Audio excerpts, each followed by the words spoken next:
E aí, fofuchas, beleza? Como é que vocês estão, meninas? Olha só, vamos lá. Primeira coisa, pra gente falar, estamos voltando para nossa aula de Fundamentos da Saúde SUS, né? Lembrar aqui para vocês, tem que entregar o trabalho, poucas pessoas entregaram o trabalho, tem que entregar o trabalho do Pirula, falando sobre vacinas, que eu passei o vídeo para vocês, e o trabalho de Cico, documentário falando sobre a saúde pública. Cada um vale meio ponto. Aí já tem um ponto já para vocês. Tranquilo até aí, gente? Foi então colocar lá no Google Classroom ou então mandar para o e-mail que eu deixei para vocês. Tá? Vamos continuar nossa matéria? A gente vai estar falando sobre a ONU agora, mas antes de eu começar a explicar sobre a ONU, a gente tem que entender uma coisa, porque a ONU, até hoje em dia, as pessoas se discute muito ONU, Organização Mundial de Saúde, então, esse debate, muita gente falando muita coisa e muita desinformação. Então é importante primeiro a gente entender o que para depois a gente discutir, senão vira um preconceito. Ou seja, eu estou querendo emitir um conceito de uma coisa que eu não entendo. Então vamos perceber o que é a ONU, o que é a Organização Mundial de Saúde. Mas antes de a gente começar a discutir isso, a gente tem que entender uma coisa chamada tutela. Tutela ou salvaguarda. O termo já diz aí, ó, salvar e guardar. A lei brasileira diz o seguinte, que a salvaguarda, a tutela de todo cidadão brasileiro pertence ao Estado. É o Estado responsável por salvaguardar, por tutelar todo cidadão brasileiro. Essa é a função do Estado. Eu até falo que o brasileiro ele não tem muito essa noção. Eu falo até assim, ó, pai e mãe separam, com quem fica a criança? A maioria das pessoas fala, fica com a mãe. Não, fica com quem o juiz achar que tem que ficar. A lei pede ao juiz que leve em consideração os laços materno-afetivos criados, né, na gestação e na amamentação. Em geral, a criança fica com a mãe. Mas se o juiz achar qualquer motivo que deixar aquele menor com a mãe ou com qualquer pessoa que seja, coloque em risco a integridade física e psíquica, né, daquele cidadão brasileiro, ele pode tirar e botar aquela criança até para adoção. Então você entender que a tutela, a salvaguarda de todo cidadão brasileiro pertence ao Estado. Assim que você nasce, automaticamente ela é passada para os pais. Mas o Estado coloca, passa essa salvaguarda, essa tutela para os pais, mas coloca um órgão público chamado Conselho Tutelar para fiscalizar se esses pais não abusam do direito de salvaguardar essa criança. Importante a gente entender isso, porque mais para frente, quando chegar no SUS, a gente vai discutir sobre esse assunto, a gente vai precisar dessa informação. A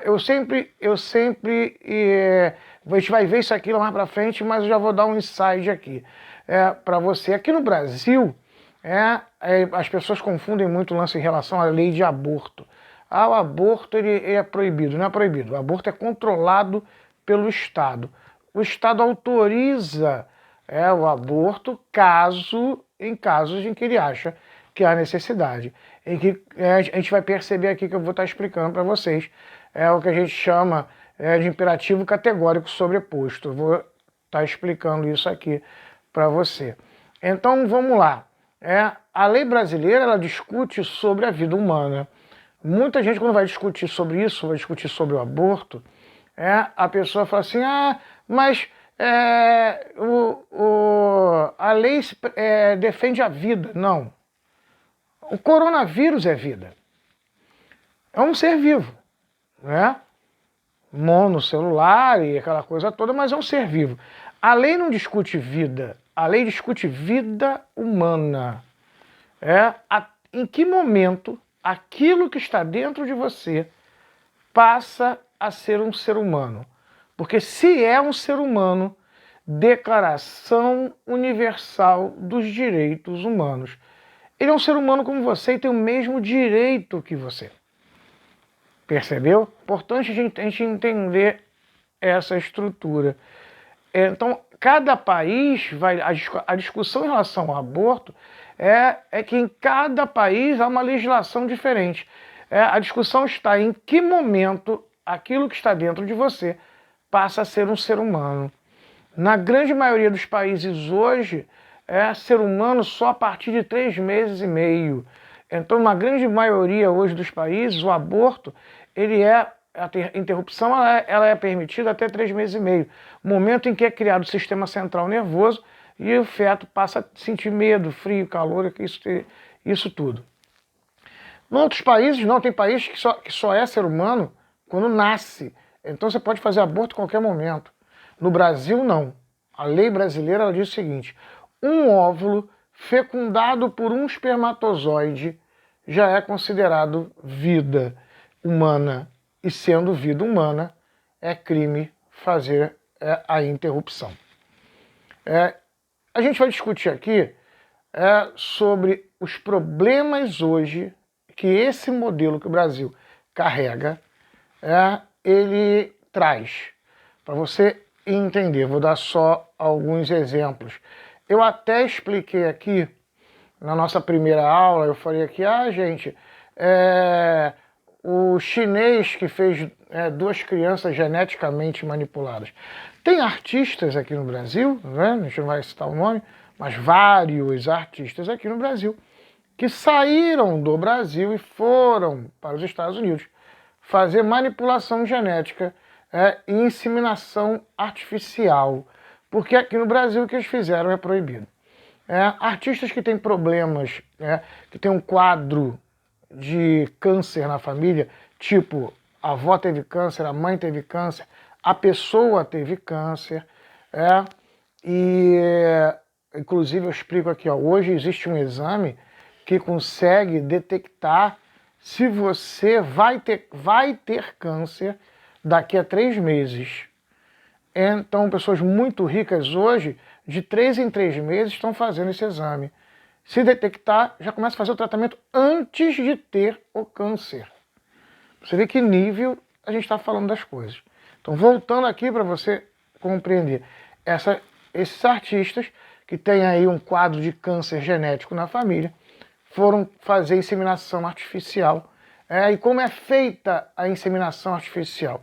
Eu pego o óvulo, vamos dizer, 8 óvulos da mulher, da artista, e fecundo ela com um espermatozoide, do marido, do pai, da criança. Fui lá e fecundei. Desses 8 óvulos, eu boto 4 na geladeira e pego 4 e coloco na mãe, para ver se desses 4 óvulos nasce um. Beleza, André, não nasceu.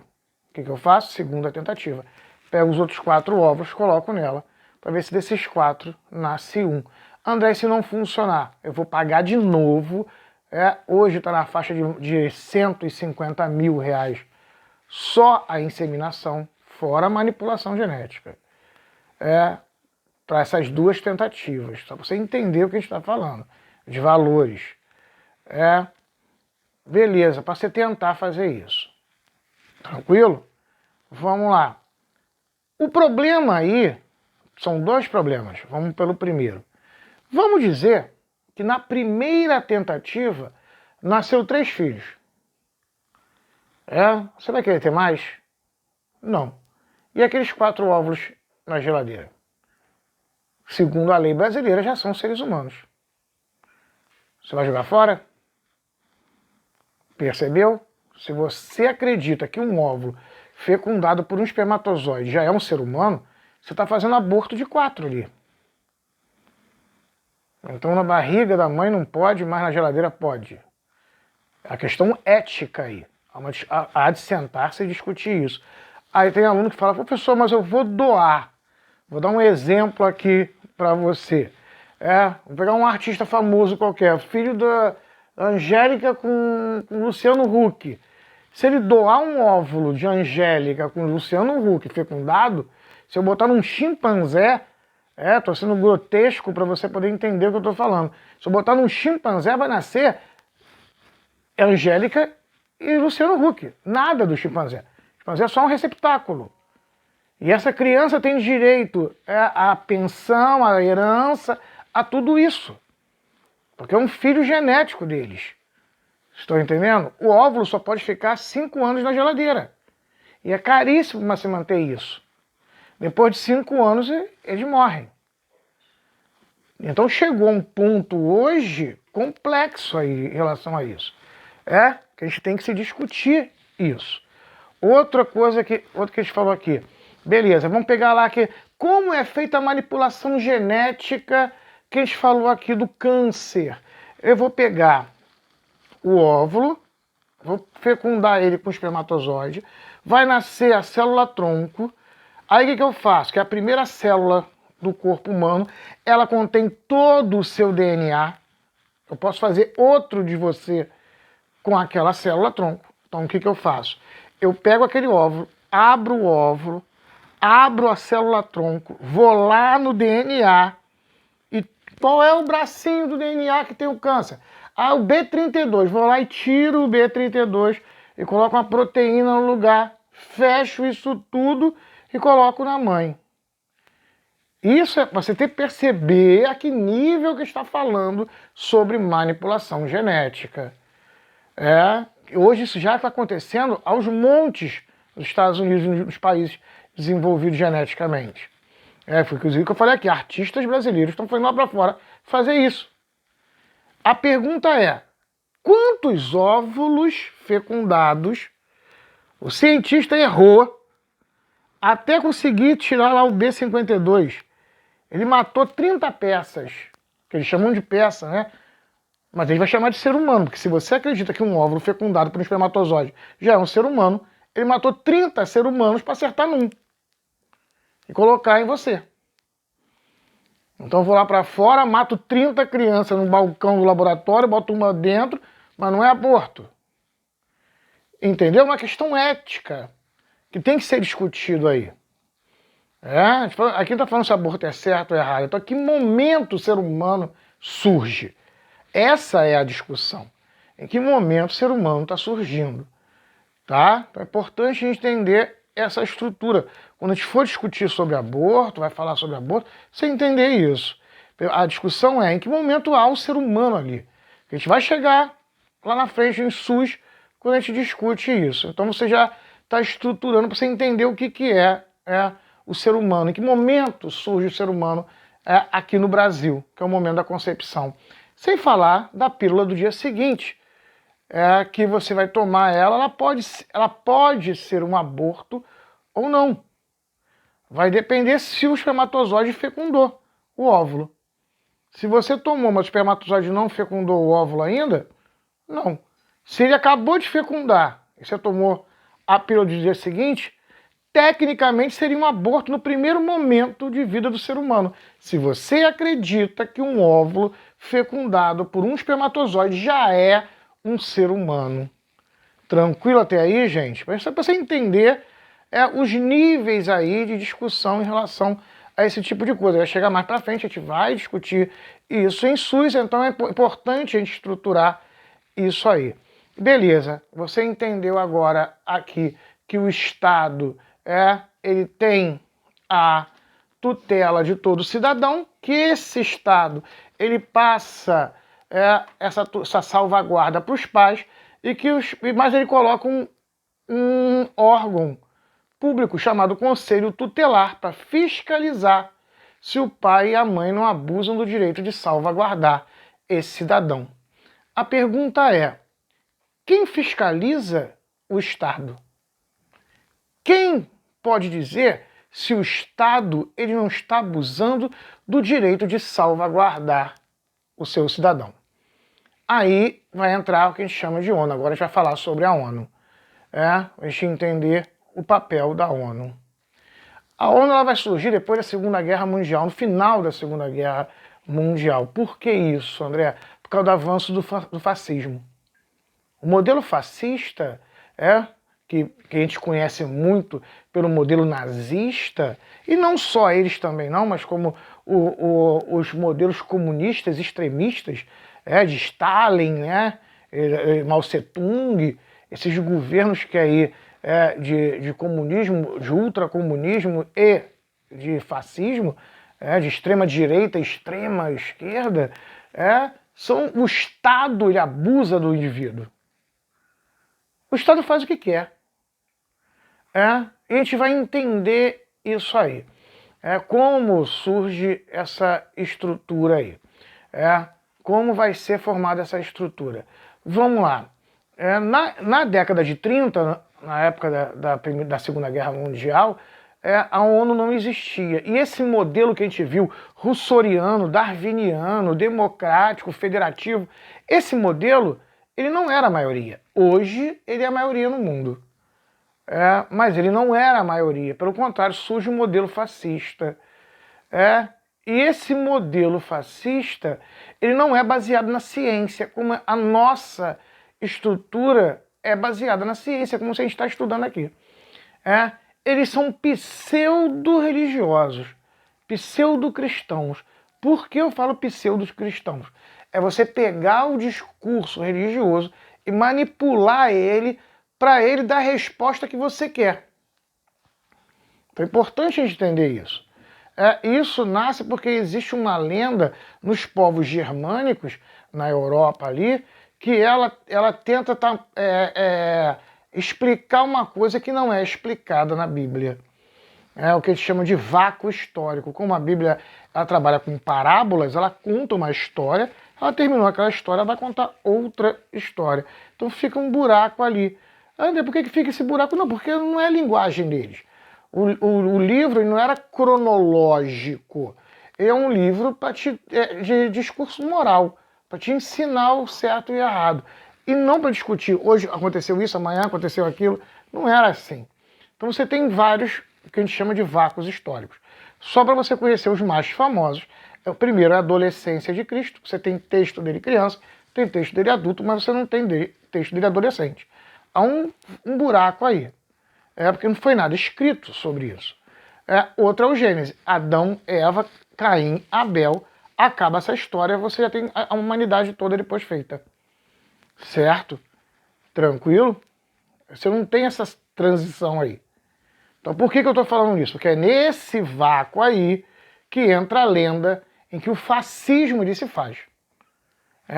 Ele diz, Caim mata Abel, Caim é expulso do convívio, Adão e Eva continuam tendo filhos, que vão formar a humanidade. A humanidade de quem? Nós arianos, branquinho, do olho azul, lourinho. Nós somos os verdadeiros filhos de Adão e Eva, os arianos, para quem Deus criou tudo e todas essas coisas nos pertencem. E negros, índios, orientais, isso tudo é mistura de Caim com animais, sub-raça. Aí você vai falar, pô, André, alguém acredita nisso? Gente, primeiro, estamos no século XXI e tem gente que acredita em coisa como terra plana. Então a possibilidade de acontecer, de pessoas acreditarem em coisas que já são mais do que comprovadas, vontade de acreditar é outra. E outra, né? Nessa época, conhecimento científico, com microscópio, genética nem existia. Então era muito fácil aceitar esse tipo de discurso. André, por que eu estou entendendo isso? Porque, olha só, porque o Hitler, quando ele cria as leis da Alemanha, quando ele matava os judeus para eles era sub-raça.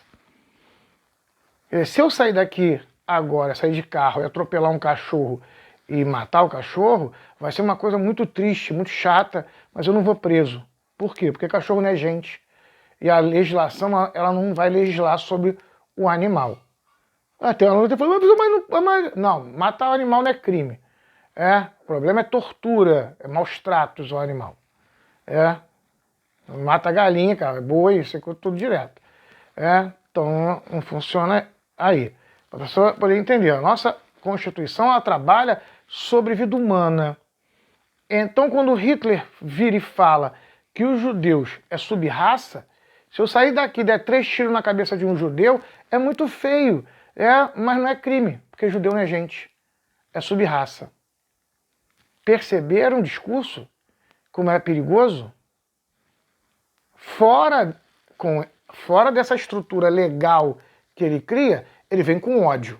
Porque o discurso fascista é o discurso do ódio. Temos que odiar os judeus, porque foram eles que mataram Jesus. O teu Deus, quem matou foi os judeus. As pessoas falam, que isso, André? Foi quem entregou a Pilatos. Que as pessoas às vezes leem a história, mas não prestam atenção na estrutura. Jesus era do judaísmo antigo, e você tinha os novos judeus, que eram os rabinos. Ele briga, quando ele entra na sinagoga e quebra tudo, ele briga com os judeus. Só que os judeus tinham uma polícia. Prendem Jesus, dão uma coça em Jesus, mas eles não podem matar. Levam para Pilatos. Pilatos fala, qual é o crime dele? Ele falou que é rei. Se é rei, vai morrer. Tu é rei da onde? Do céu. Eu não quero saber. Tira esse maluco daqui. Entendeu? Falou, não, mata ele. Falou, vocês querem matar? Ele é judeu igual vocês. É vocês que querem a morte dele? Eu lavo minhas mãos. E crucifico o cara. Por que eu estou explicando isso? Porque hoje você não tem essa sensação, mas durante toda a nossa história, até o final da Segunda Guerra Mundial, os judeus carregavam o ódio da humanidade por terem matado Jesus. Era assim que os cristãos viam os judeus. Isso só vai desaparecer da nossa história depois da Segunda Guerra Mundial, com o Holocausto, quando rola o Holocausto, aquela coisa toda, que termina a Segunda Guerra Mundial, surge a ONU, o Papa vai dar o perdão aos judeus, vai começar a proibir, e a coibir ações discriminatórias contra os judeus. Isso vai começar a desaparecer no mundo. Hoje você não tem essa sensação, você não percebe essa sensação, que era muito forte antigamente. Ela veio até a Segunda Guerra Mundial. Então Hitler, voltando aí, Hitler até agora tem o direito, porque é sub-raça, ele tem o ódio da população sobre os judeus. Então quando terminou a Segunda Guerra Mundial, e ainda bem que Hitler perdeu, quando os países vencedores invadem a Alemanha e o Hitler se matou. Mas ele poderia ter sido preso. Se ele fosse preso, ele ia falar assim, vocês vão me julgar baseado em quê? Eu não fiz nada que a Constituição da Alemanha não me desse direito de fazer. Matar judeu, a Constituição da Alemanha deixa. Percebeu? Aí chega o ponto em que os países têm que parar a pensar assim, e quem julga o julgador? E quem julga o Estado? A necessidade de se criar uma instituição que esteja acima dos governos e uma lei que esteja acima das constituições dos países. Aí é criada a ONU, Organização das Nações Unidas, e a Declaração Universal dos Direitos Humanos, a DUDH, que é a lei em que ela deve estar dentro de toda a Constituição de países que fazem parte da ONU. Então, se o país quer fazer parte da ONU, ele precisa ter dentro da sua Constituição garantidos os direitos humanos ali dentro. A Declaração Universal dos Direitos Humanos. Só para você ter uma ideia do que a gente está falando aqui, eu explico aqui, vou dar um exemplo para vocês. Quando a mulher ela sofre uma agressão de estupro, o Estado dá direito a ela escolher se ela vai querer fazer a interrupção, se ela vai querer ter a criança e dar a criança, ou se ela vai querer ter a criança e ficar com a criança. Essas são as três alternativas, a gente vai discutir elas mais para frente, lá no SUS. Essa terceira, de dela ficar, é que o Estado menos gosta. Quando a mãe resolve ter a criança e ficar com a criança, o Conselho Tutelar fica em cima. Por quê? Porque em 95% dos casos, essa mãe, quando ela tem outros filhos, ela discrimina aquela criança, dando mais para os outros filhos e menos para aquele, e na hora de bater naquele, espanca. Porque ela perde o controle, vem todo o ódio do estupro, ela espanca a criança.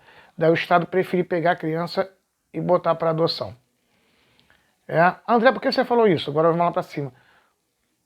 O que te garante que o teu Estado hoje não está te tratando como um filho de um estupro?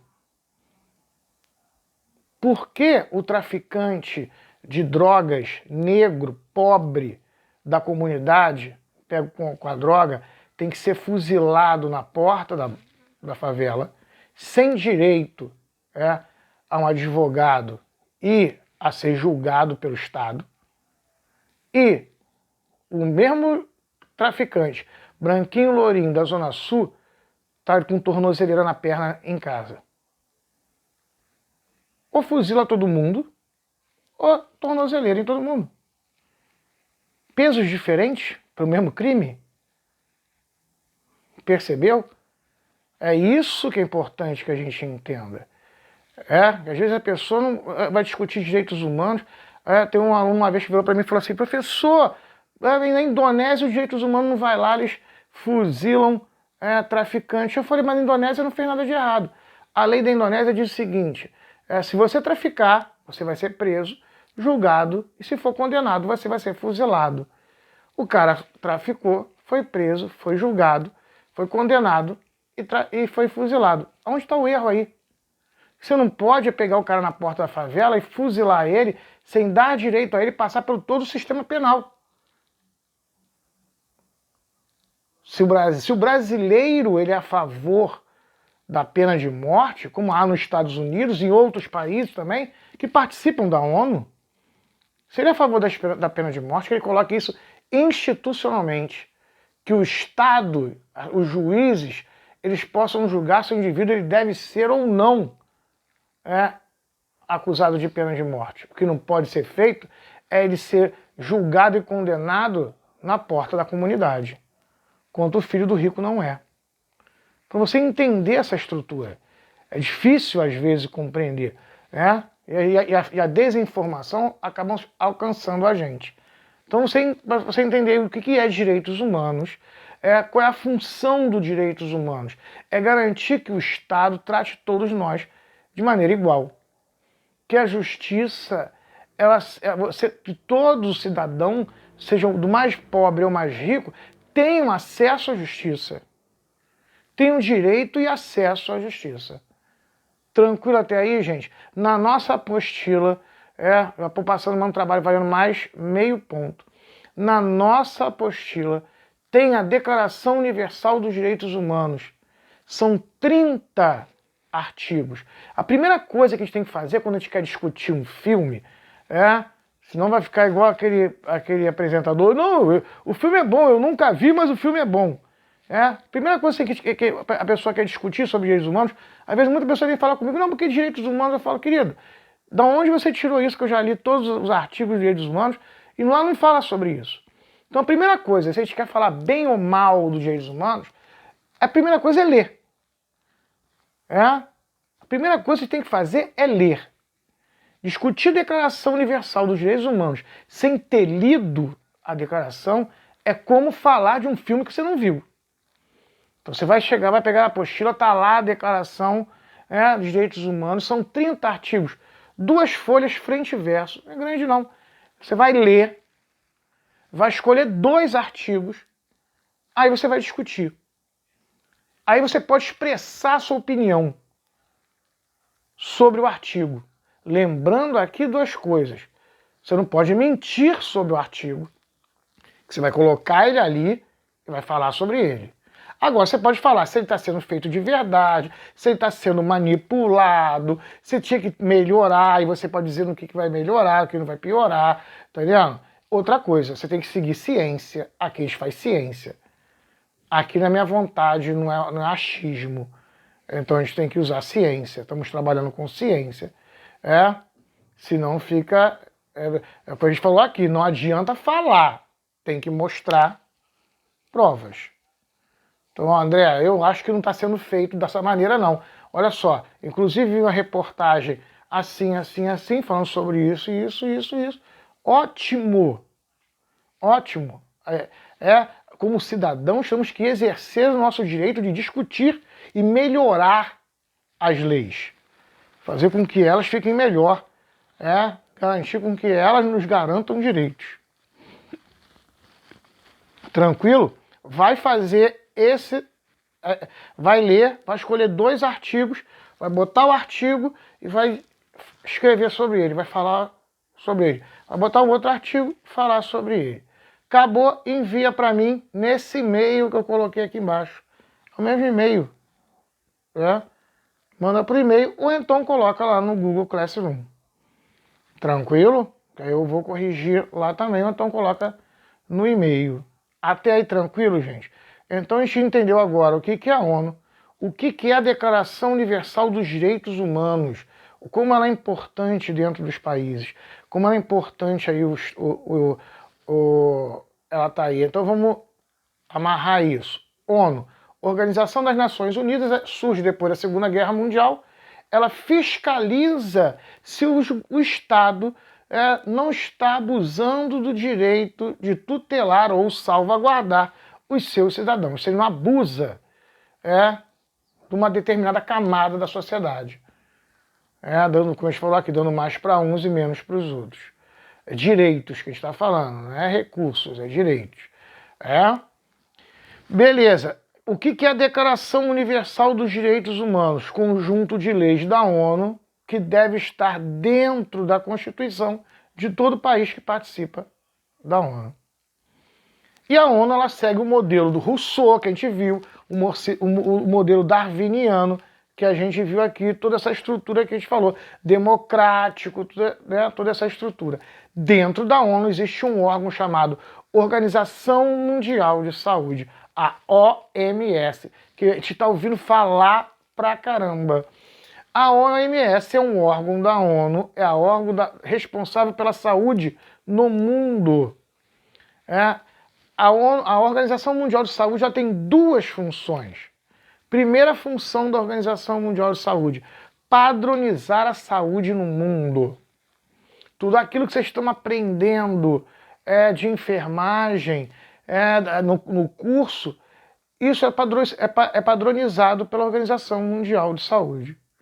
O que o enfermeiro tem que aprender? Tem que aprender isso, tem que aprender isso, tem que aprender isso, isso. Beleza. Quem padroniza o que o enfermeiro tem que aprender? Organização Mundial de Saúde. Qual é a temperatura para o corpo? Para estar com febre ou não estar com febre? Organização Mundial de Saúde. Ela estabelece todos os padrões para o mundo inteiro. Essa é a primeira função. Segunda função da Organização Mundial de Saúde é verificar se o Estado está garantindo a atenção básica à saúde para o seu cidadão. Aquilo que a gente viu aqui. Todo Estado tem que fornecer vigilância sanitária, vigilância epidemiológica, saneamento básico, né? Aí dentro da vigilância epidemiológica, a vacinação. A Organização Mundial de Saúde, ela verifica isso. É ela que dá os alarmes aí das pandemias que a gente está vendo de novo. Então, tranquilo até aí, gente. Entendemos aqui o que é a Organização Mundial de Saúde. Vimos aqui o que é a ONU, quando ela surge. Vimos aqui o que é a Declaração Universal de Direitos Humanos. E vimos agora a Organização Mundial de Saúde como a nossa estrutura. Até aí, tranquilo, gente? Beleza? Agora a gente vai ver saúde. Agora estamos chegando em saúde. Vimos toda a estrutura do Estado e aquela coisa toda. Primeira coisa da palavra saúde. Eu até falar aqui, tem sentidos diferentes. Eu até falo assim, gente, saúde com letra minúscula, saúde com letra maiúscula. A saúde, quando a gente fala saúde com letra minúscula, eu estou falando aí estado físico de um organismo. Estou saudável, estou com saúde. Aí eu estou falando sobre o estado físico de um organismo, que não é a nossa matéria. A nossa matéria, ela vai discutir a saúde com letra maiúscula. A área científica, a área do conhecimento humano responsável pelas doenças, pelo estudo das doenças do homem e seus métodos curativos. Até fala que os estudos do ser humano tem gente que fala assim, aluno que fala assim, vai fazer vestibular, o cara, vou, pra quê? Sangue? Eu falei, sangue? Vou tentar medicina, enfermagem e odontologia e veterinária. Eu falei, olha só, veterinária tem nada a ver com isso não. Aí o zootécnico. É outra área, ele quer juntar a veterinária com saúde. Saúde é a área humana. Tranquilo? nossa matéria vai trabalhar isso. A área da saúde. Como surge o conhecimento humano sobre as doenças e como esse conhecimento humano ele vem se desenvolvendo ao longo da história até a gente chegar nos dias de hoje, com o surgimento da saúde pública que a gente está falando aqui, e aqui no Brasil o SUS. A gente vai entrar na lei do SUS. Percebeu como é que é um complemento do nosso conteúdo? A nossa primeira etapa a gente está vendo aqui. O que é o Estado, o que é saúde, vamos ver a história da saúde, o desenvolvimento da área saúde, das técnicas de saúde ao longo da história, com as grandes epidemias, até chegarmos à saúde pública. Aí a gente vai começar a falar de SUS. Então você percebeu aí que a nossa matéria tem um complemento. A gente tem um insight aí do nosso conteúdo. A gente vai estar vendo a área da saúde. Tranquilo até aí? Só que antes de falar da área da saúde, eu tenho que explicar um pouco aqui para você sobre o estado físico de saúde. Eu peguei aí os 3 modelos básicos de estado físico. Primeiro aí é saúde segundo a OMS, segundo a Organização Mundial de Saúde. O que é estar saudável para a Organização Mundial de Saúde? Você pegando a apostila aí, você vai ver. É o estado daquele cujas funções físicas e psíquicas encontram-se normais. Ótimo. Beleza. Aí eu pergunto para você, aquele cidadão soro positivo ou seja, aquele indivíduo que tem o vírus HIV, mas ele não manifestou a doença, ele está lá tomando o coquetel dele, está vivendo a vida dele, trabalhando, fazendo a vida dele, ele é doente ou saudável para a Organização Mundial de Saúde? Você vai falar doente, fala não, saudável. Vai falar, André, mas ele não tem HIV? Sim, mas ele não tem a AIDS. Ele tem um vírus, mas ele não manifestou a doença. Vamos entender isso aí. A área da saúde ela tem uma terceira função. Além dela estudar as doenças dos seres humanos, os métodos curativos, ela tem uma terceira função, que é fazer o quê? Ela vai atestar para a sociedade se o indivíduo está apto ou inapto a exercer algum tipo de atividade. Quero tomar banho de piscina no clube, tem que fazer o quê? Tem que levar um atestado. Faltei a aula do André, tem que fazer o quê? Dar um presente, estou brincando, levar um atestado. Então a área da saúde, ela atesta se o cidadão está apto ou não a exercer algum tipo de atividade. Entendendo essa terceira função da área da saúde, você vai entender a Organização Mundial de Saúde. Ela vai dizer o seguinte, o indivíduo soro positivo aquele que não manifestou a doença, ele é saudável sim. Ele pode estar livre ao convívio social. E é crime com pena prevista em lei se qualquer pessoa física ou jurídica empresa discriminar um soro positivo Então não pode haver discriminação. Ele tem direito a estudar, ele tem direito a trabalhar, a ter o convívio social. Tranquilo? Você entendeu aí o que significa estar saudável para a Organização Mundial de Saúde.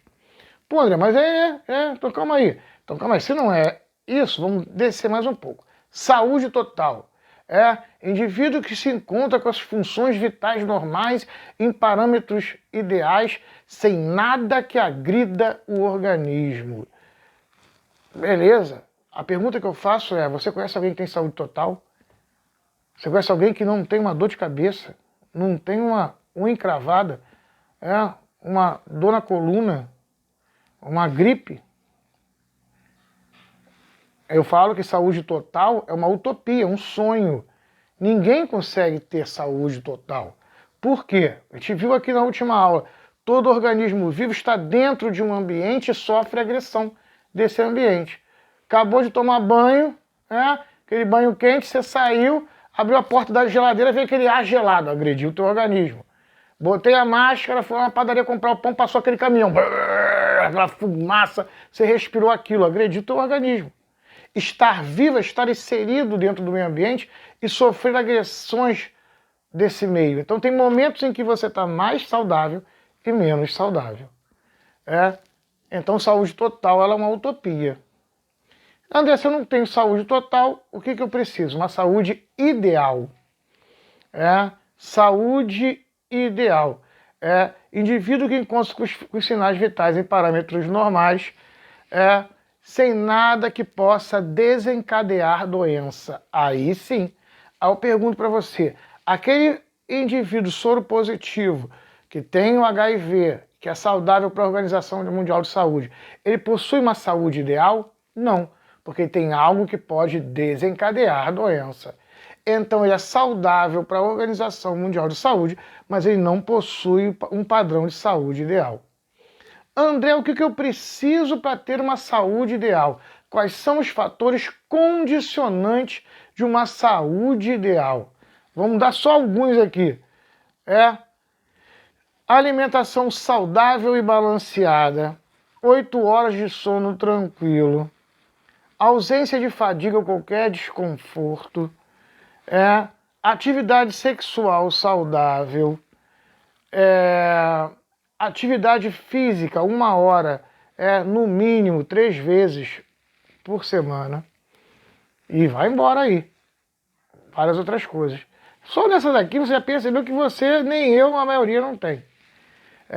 Hoje, nesse mundo urbano, nessa correria toda, conseguir ter uma saúde ideal já é mágica. Tranquilo até aí, gente? Entendemos aí essa estrutura agora aí? Vamos agora fechar aqui, só para a gente entender agora na área saúde. Agora voltamos para a área. Está vendo estado físico, saúde, agora vamos para a área saúde. Vamos ver os modelos de saúde que existem. São 2 modelos básicos aí de saúde. O primeiro modelo é o modelo biomédico, é o mais antigo e já está caindo em desuso. O modelo biomédico ele funciona da seguinte maneira: o médico é o papel principal, é como se ele fosse um mecânico e você, o doente, fosse um carro escangalhado. Então esse médico ele vai examinar você no seu biológico. Ele examina você no seu biológico, ele vai dar remédio para você no seu biológico e depois te manda embora, dentro de uma fábrica de saúde chamada hospital. Então é como se o hospital fosse uma oficina de carro, você fosse um carro escangalhado e um médico mecânico. Tu entra lá com problema, ele mexe na mecânica, e ficou bom, eu te devolvo para a sociedade. Esse modelo já está superado, já está desaparecendo. Inclusive o SUS não trabalha mais com esse modelo. Ele já trabalha com outro modelo, que é o modelo biopsicossocial. Esse aqui a gente tem que começar a compreender. No século XX vai surgir uma discussão com um cara chamado Freud. Inclusive tem um filme dele, eu não vou dar ponto em relação a esse filme, mas quem quiser assistir, esse filme é ótimo. É ele e o Jung, os dois discutindo a teoria dele, na construção aí da psicologia, e mostra todo o processo de desenvolvimento da psicanálise, um método perigoso. Esse filme é ótimo, quem quiser assistir, procurar na internet, ele é bacana. Então o Freud e o Jung, até nesse filme mostra isso. Eles têm uma paciente em que eles fazem todos os exames biológicos que eles tinham, médicos que eles tinham da época, e ela não tinha nada, mas a mulher estava louca. Ela arrancava a roupa, saía correndo, rolava na lama, gritava, arrancava o cabelo, batia nos outros, e ela fazia todos os exames, e ela estava normal. E eles não conseguiam entender. Aí a pessoa falava, isso aí é espírito ruim, incorporou. Lembre-se que eles são cientistas. Eles trabalham com o material, o físico. Não, eu descarto isso. Eu tenho que entender o que acontece na natureza que está levando ela a ficar louca.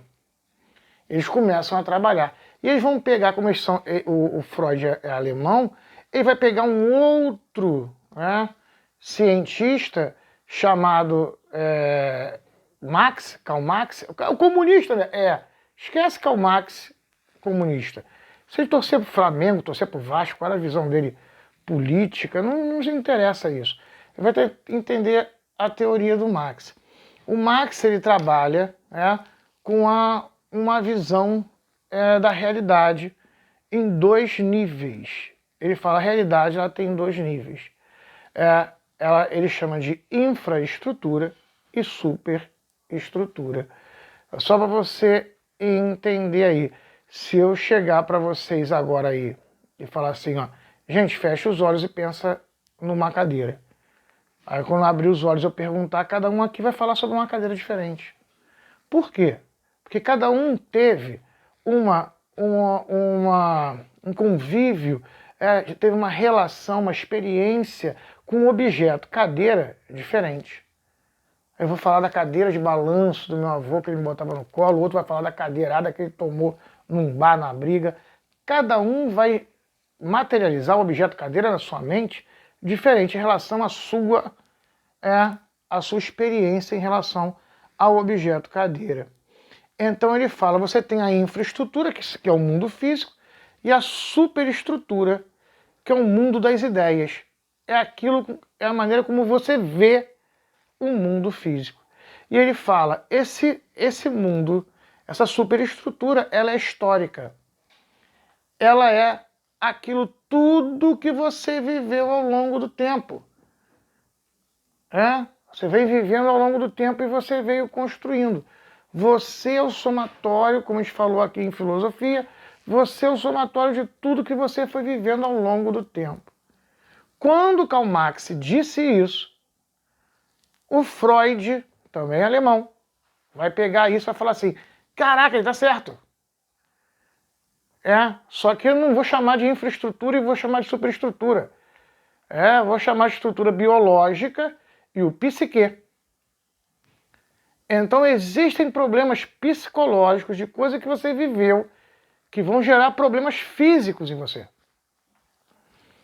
Aí ele vai sentar com a paciente, começar a conversar com ela, porque é histórico, e vai tentar fazer ela regredir até ela chegar no momento em que deu bug na vida dela, para fazer com que ela supere aquele problema para ela poder viver. Tá surgindo a psicanálise aí. Ele descobre que a menina tinha sido abusada pelo pai quando era criança. Perceberam aí, gente? Então, por que você falou então do Freud e da psicanálise? Porque agora a gente percebeu que a saúde não é só bio. Ela é bio e ela é psico. Então não adianta eu tratar só o bio.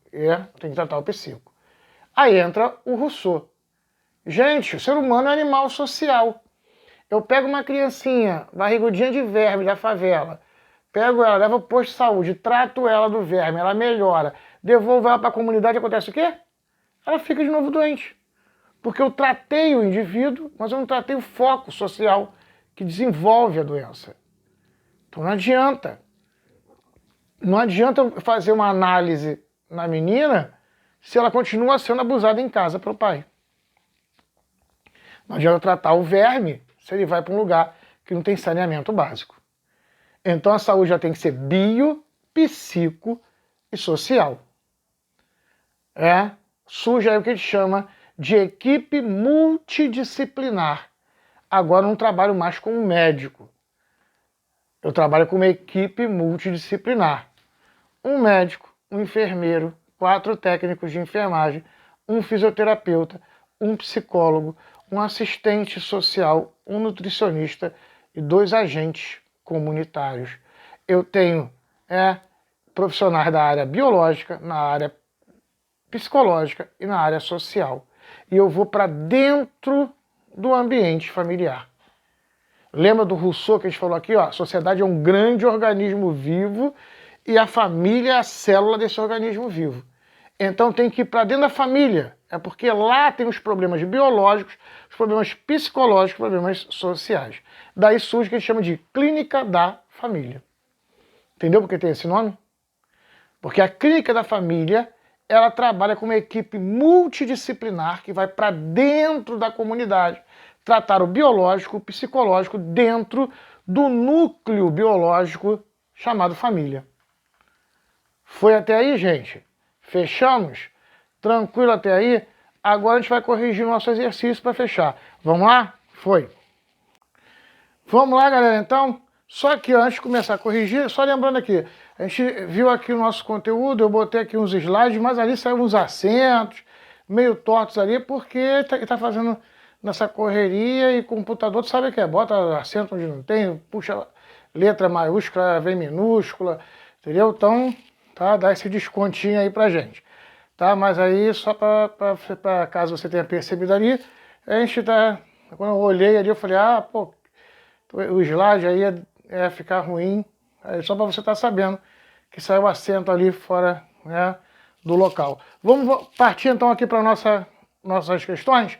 Vamos agora corrigir primeiro lá o vídeo do Pirula, aquele vídeo que eu passei, que eu pedi para você assistir, falando sobre as doenças infecto-contagiosas, sobre vacina e tudo mais, para a gente poder debater aquele questionário, tá valendo meio ponto aí que você mandou para mim. Então vamos lá. Primeiro, o que são agentes infecto-contagiosos? O Pirula ele mostra para a gente, são agentes biológicos externos, vírus, parasita, protozoário. Então, resposta aí são agentes biológicos externos a você, como vírus, parasitas e protozoários. Aí, segundo aqui, por que os vírus pré-históricos matavam mais lentamente o hospedeiro que o vírus de hoje? Ele explicou aqui que o ser humano vivia em pequenos grupos de 50 pessoas, no máximo. Então, se o vírus fosse muito virulento, se ele matasse muito rápido, se ele fosse muito rápido, ele matava o próprio grupo, matava o grupo todo e ele se matava. Então, ele era mais lento, para dar tempo desse grupo migrar e infectar outras pessoas. A partir que o ser humano ele começou, a partir de que ele começou a viver de maneira sedentária, que as grandes populações cresceram, também vai acontecer aí, que a gente falou aqui, ó, dele acelerar o processo dele de virulência, que ele vai começar a matar mais, cada vez mais rápido. Tranquilo? Então a resposta ali, porque ele vivia em grupos, as pessoas viviam em grupos de pequenas pessoas aí, perdão, eles viviam em grupos, em pequenos grupos de 50 pessoas no máximo. Tranquilo até aí, gente? Vamos para a próxima, então? Vamos lá. O que foi a peste negra e quantas pessoas ela matou na Europa? Peste negra, peste bubônica, a doença do rato, isso é tudo a mesma coisa. Atacou na Europa e ela matou 1/3 da população europeia. Chamada de peste negra porque dava uma mancha negra nas pessoas, ninguém sabia de onde vinha e como ela aparecia e como ela ia embora. Tá? Tranquilo até aí, gente? Fomos até aí? Número 4? Beleza? O que foi a gripe espanhola e por que ela recebeu este nome? Primeiro, a gripe espanhola é a H1N1, é uma variação da H1N1 que ela surge mais ou menos na Primeira Guerra Mundial. Ela matou muita gente. Aqui tem a primeira grande pandemia da história.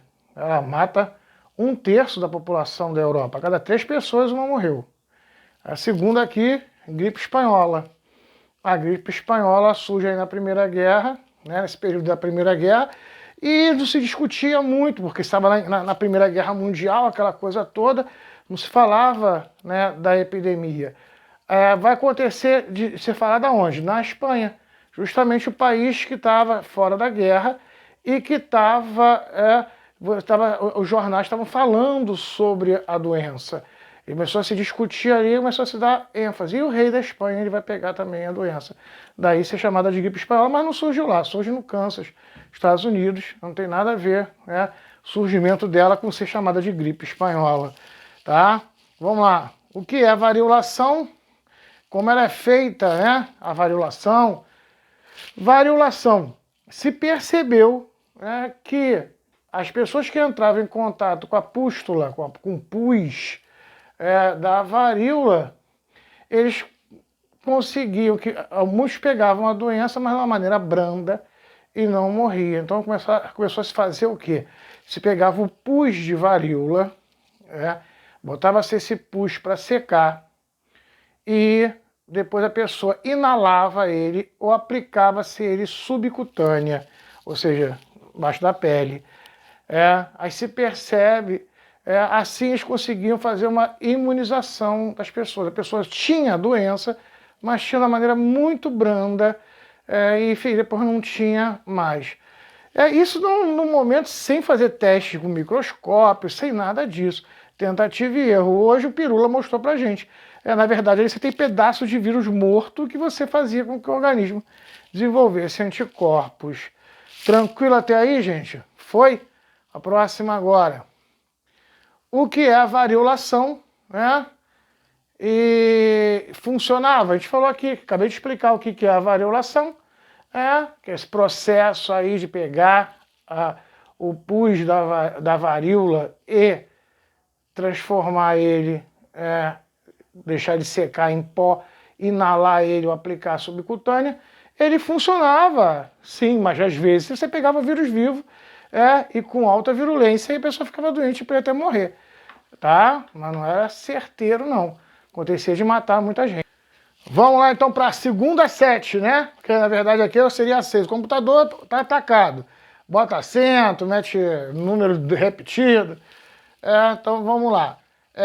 Quem criou a vacina e por que ela tem esse nome? A gente falou aqui, ó, Edward Jenner, a gente viu aqui, ele percebeu que a varíola aqui da vaca, as mulheres que faziam ordenha de vaca, elas tinham varíola, pegava a varíola da vaca, mas era uma varíola mais fraca, dava só nas mãos ali e não matava.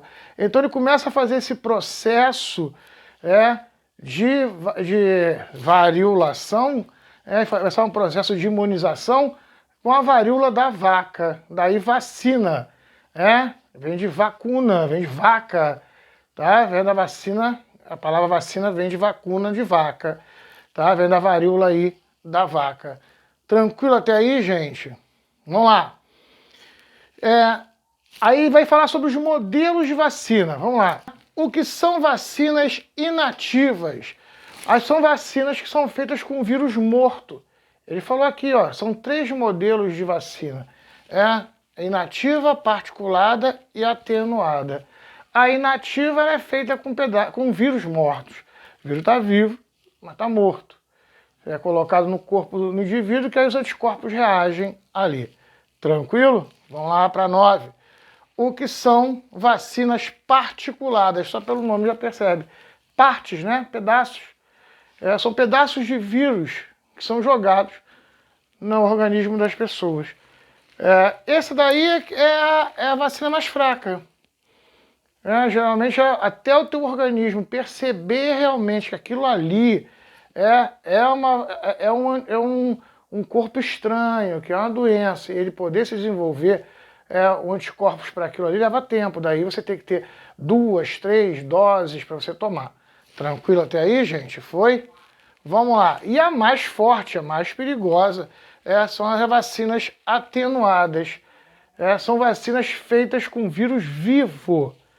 Você pega o vírus vivo, mas ele tem a virulência dele baixa, um vírus fraco, problemático, ele reage muito fraco, e você aplica na pessoa. Essa é que é a resposta mais rápida. Esse é das vacinas que possuem uma resposta mais rápida. Mas esse aí é o mais perigoso. Pessoas com imunodeficiência, tal, idosos, esse tipo de vacina aqui não é aplicada nesse tipo de gente, porque ele é perigoso, ele é mais perigoso. Então a gente não sabe qual vai ser a reação desse vírus vivo quando ele entra em contato com o seu organismo em especial. Tranquilo? Foi? Até aí? Beleza, seguindo. É possível tomar vacina do HPV e contrair HPV? Justifique. Sim. Porque ele fala no vídeo, a pessoa confunde muito isso. As vacinas do HPV, a vacina do HPV, ela não vai te imunizar para todos os tipos de HPV que tem. A vacina do HPV é para um grupo de HPV que causa câncer no colo do útero. Então, se você tomou a vacina do HPV e contraiu o HPV, você vai fazer o tratamento e tudo mais, mas fica tranquilo que câncer no colo do útero você não terá, porque para esse tipo de HPV você já está imunizado. Tranquilo até aí, gente? Foi? Aí o pessoal, o vídeo fica meio complicado nesse pedaço, que ele fala rápido, aí a pessoa não consegue, às vezes, entender muito isso, né? Por que a população da Índia e do Paquistão não querem ser vacinadas hoje? É por causa do Bin Laden lá, essa discussão aí que aconteceu aí na Índia e no Paquistão, naquela coisa de ficar caçando o Bin Laden. Eles fizeram o quê? Muitas pessoas da CIA, muitos agentes secretos da CIA, da inteligência, eles se vestiam de agentes endêmicos para ir vacinar as pessoas e com isso vacinavam, tiravam, coletavam sangue para tentar descobrir aonde estava a família do Bin Laden ali. Com isso eles descobriram os parentes do Bin Laden e acharam ele. Tá? Então, o que acontece? Hoje a população teme os agentes de saúde não pela vacina em si, mas sim porque reconhecem eles, ficam cabreiros com eles, achando que é serviço secreto, esse tipo de coisa. Então eles não aceitam muito bem. Não é por causa da vacina. No Paquistão e na Índia a questão não é a vacina em si. Não é não crer na vacina, e sim ter medo do agente porque acha que ele é espião. Foi até aí, galera? Beleza? Agora a gente vai corrigir o exercício da apostila. A apostila aparece essa charge aqui. Aí a primeira, o menino falando com o pai. Pai, o que é obeso? Aí o pai fala, é uma coisa que a gente não precisa se preocupar. Por que não precisa se preocupar? Porque são pobres. O pobre não vai ser obeso que passa fome. Então aí, a charge ao lado faz uma relação direta entre o quê? Obesidade e classe social. Tranquilo até aí, gente? Foi? Beleza?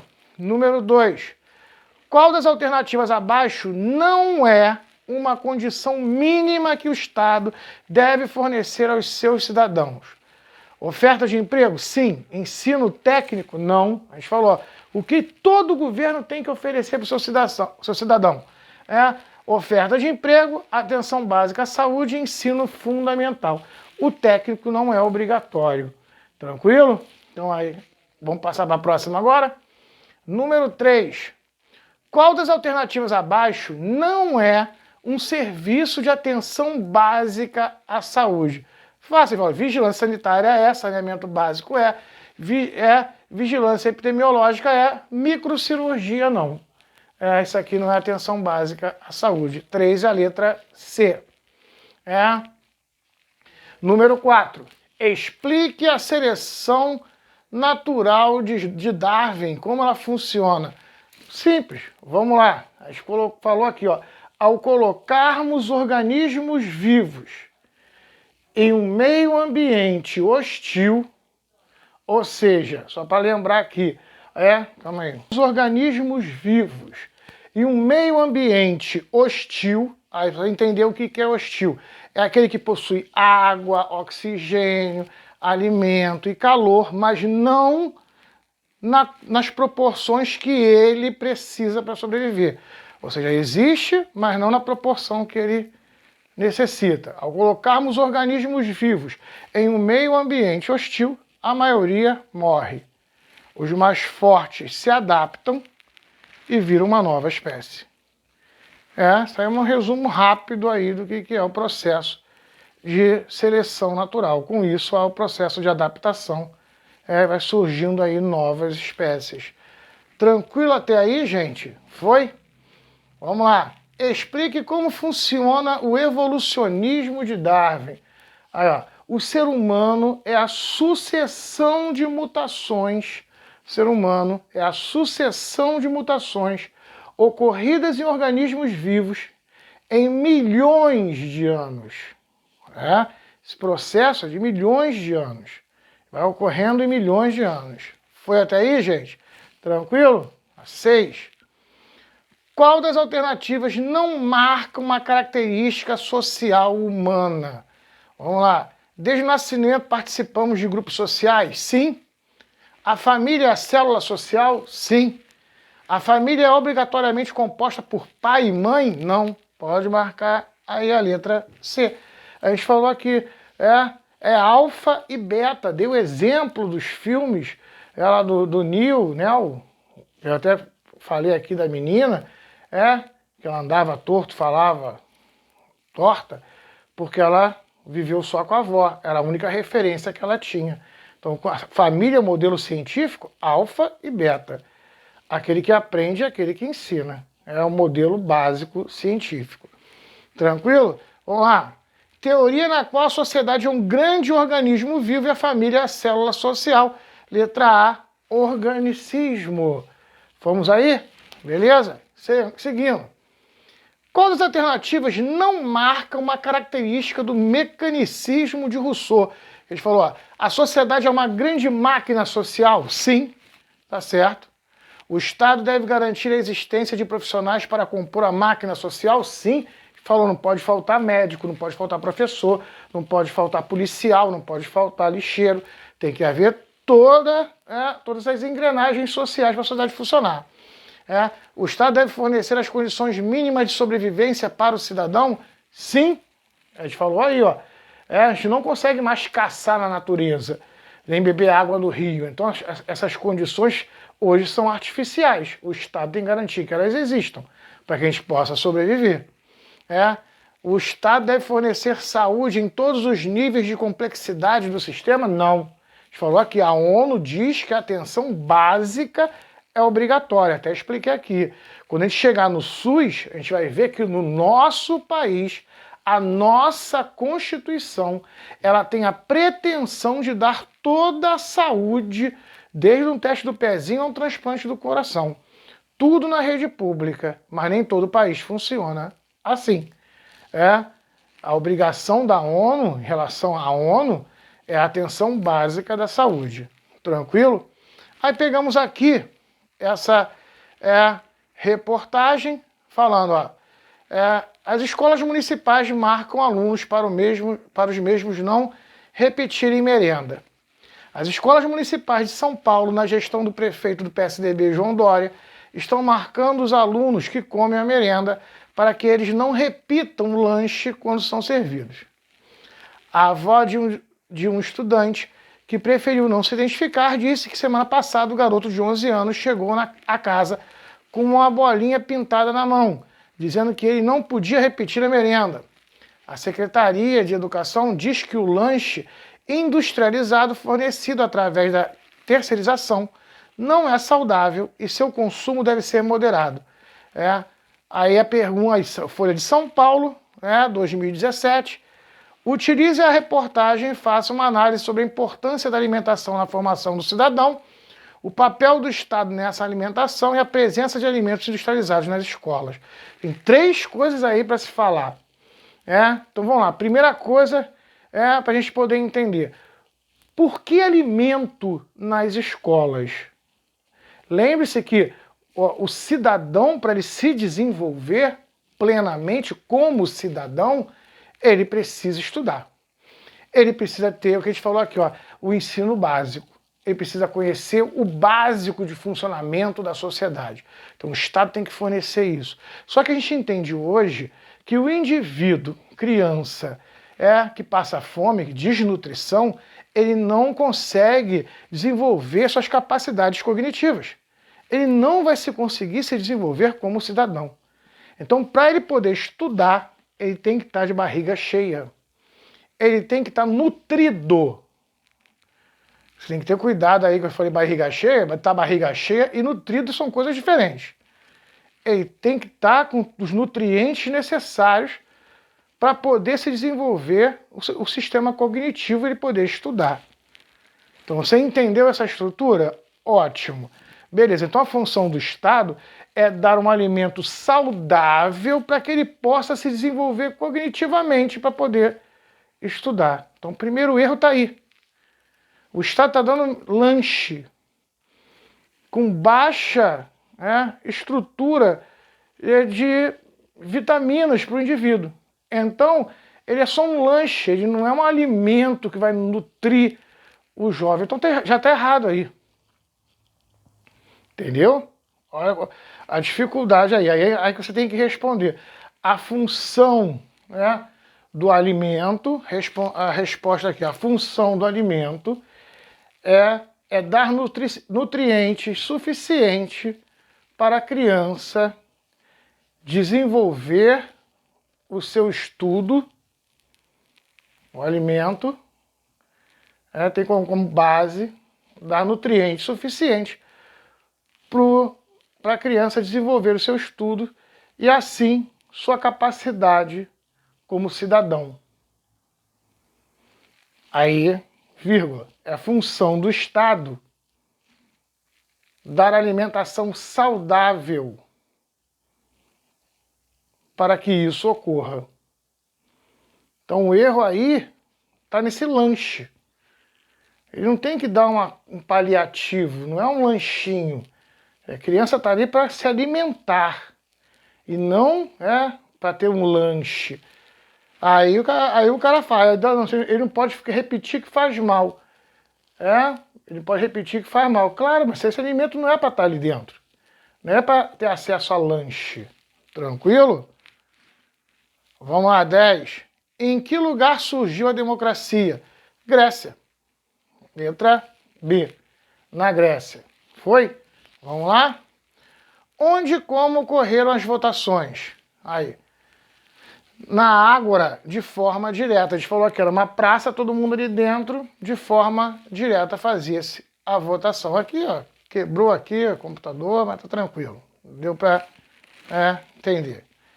A 12. Quais as alternativas abaixo mostra o significado da palavra democracia? Demo, povo, cracia, governo. Demo, povo, cracia, governo, letra B. Vamos lá então, gente? Tranquilo até aí? Vamos lá na última. 13. Todas as alternativas eram características do cidadão ateniense, exceto, aí tem duas, né? Primeiro, a gente falou aqui, ó, homens. O que eram os cidadãos atenienses? Homens maiores de 21 anos, nascidos na Grécia, donos de terra. Então aqui, o que não é? Homens maiores de 16 anos? Errado. E eram mulheres de Atenas, também errado. Então marca B e a D. Essas são as alternativas que estavam erradas. Fechamos até aí? Tranquilo? Vimos aí, corrigimos os questionários, vimos o conteúdo. Agora vai ficar para casa para a próxima aula. Exercício da página 64 e 65. O primeiro exercício, né? Da apostila para vocês fazerem, a gente está corrigindo na próxima aula.